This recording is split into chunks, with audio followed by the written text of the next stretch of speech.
we are in this new era where it's the where did all the stars go era.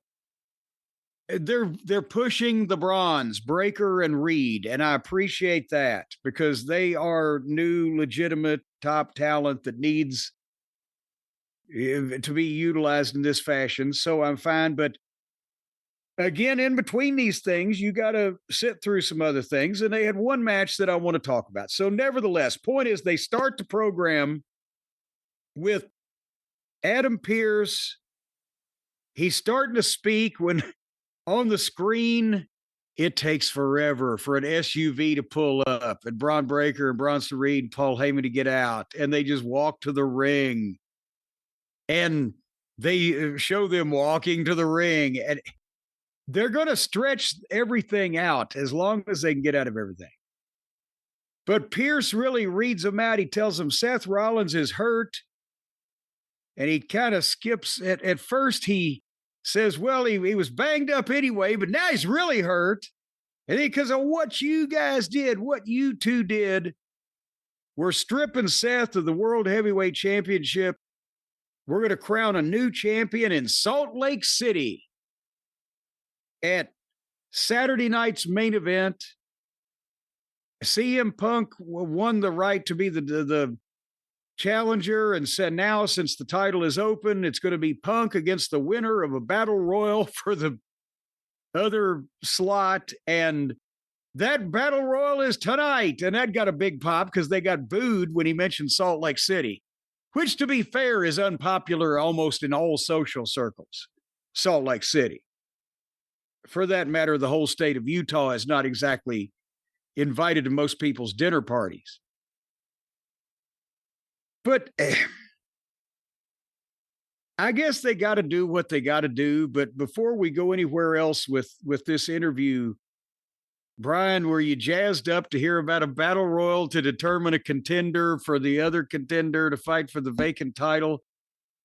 I know they do it in AEW, 17 times a week, but this is kind of, they do it here too. And it's, what do you think? It's very AWA in my eyes. They gave their world championship to the Battle Royal winner when Larry Zbyszko won it in '89. It just always feels, Battle Royals feel like you should win a prize, not necessarily a match. And boy, did this Saturday night's main event just sneak up on us. This is next week. Is it?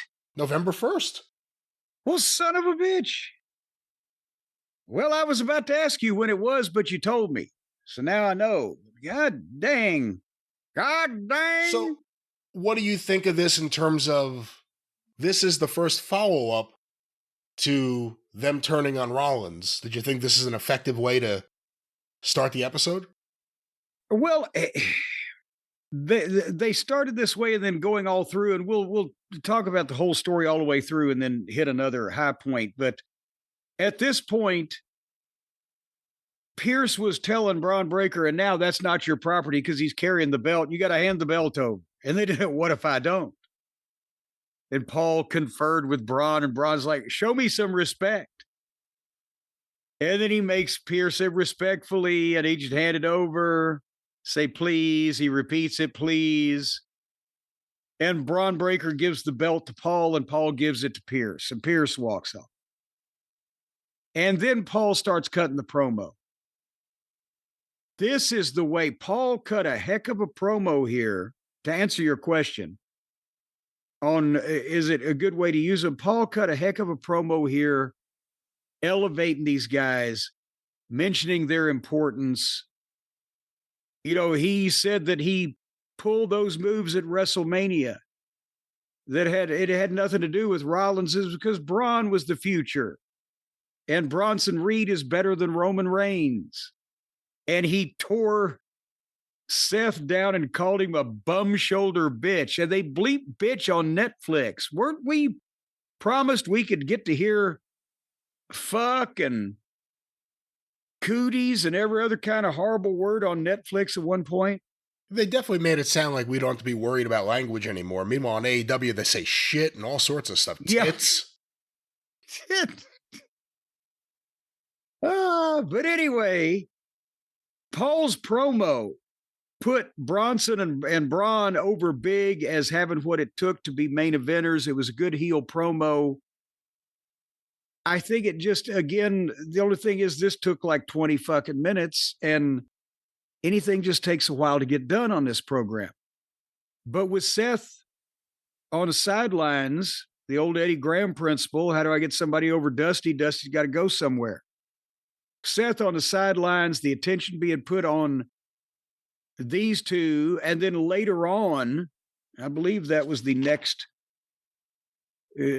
installment in our story. Yes, Pearce tells Paul that the two Bronze are out of the battle royal. And then Paul has to beg kind of, and grovel like that Pearce did earlier to get the belt. Paul has to grovel to him. Yeah, say please, same line. Yeah, say please. Please. And then Pearce said no and slammed the door on him. If they both couldn't win, they want to go in a different direction. So it was important to not just have these two in the battle royal as two guys that almost made it, but whatever the fuck, right? There's bigger things in store for them. And then Becky came up and got in Paul's face, and Paul did the groveling to her, and again switches gears back to the humana. And Becky told him off at his penguin looking self or whatever she said to him. But even though Becky's a heel, she's also Seth's husband. So I think somebody asked the question, or we brought it up on one of the shows recently. Yeah, last week. Yeah. What about Becky being a heel since Seth has been turned on? If she's just wrestling other girls, it shouldn't. She shouldn't really show any change, because when Seth comes back, she's going to be a babyface with people anyway, and possibly sooner than that.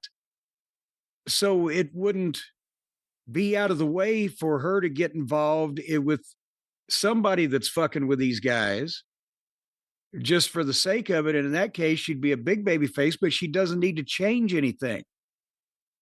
That's the good part about this. She can still do her programs with the other girls or whatever the fuck. She may end up getting cheered more, but she doesn't need to flip-flops, what I'm saying. Do you think there's anything to be said for the idea of Braun refusing to give up the belt, and they go through everything they have to do to get a new champion, but you have an issue where Braun still has the belt? Well, no, because I don't think they want to press that this quickly. Because they did this in a rush. They weren't going to do whatever they're going to do until Seth got hurt. So let's let it breathe a little bit, because that puts him in a position where sooner or later somebody that is the real champion needs to come after him, and they ain't got it set up yet. It would have to come after him is what I'm trying to say. And they haven't got it set up like that yet. They want to take a little more time with Braun. So he's just over here getting more and more pissed off at the situation. Maybe we can get Becky versus Heyman.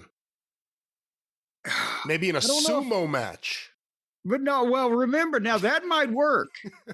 Because I was going to say, remember, I had Heyman 35 years ago, and I wouldn't wish that on Becky, much less with the shape he's in today. Damn. Anyway. Then, as a matter of fact, in the back later on, the Bronze were not happy. And Braun Breaker, Paul comes in, and Braun say, hey, help me understand this. And the thing about Breaker, he can talk. He explains things well. He wasn't screaming and being over the top here. He was relating details, which normally is not you guys' strong points, especially early on. He can talk.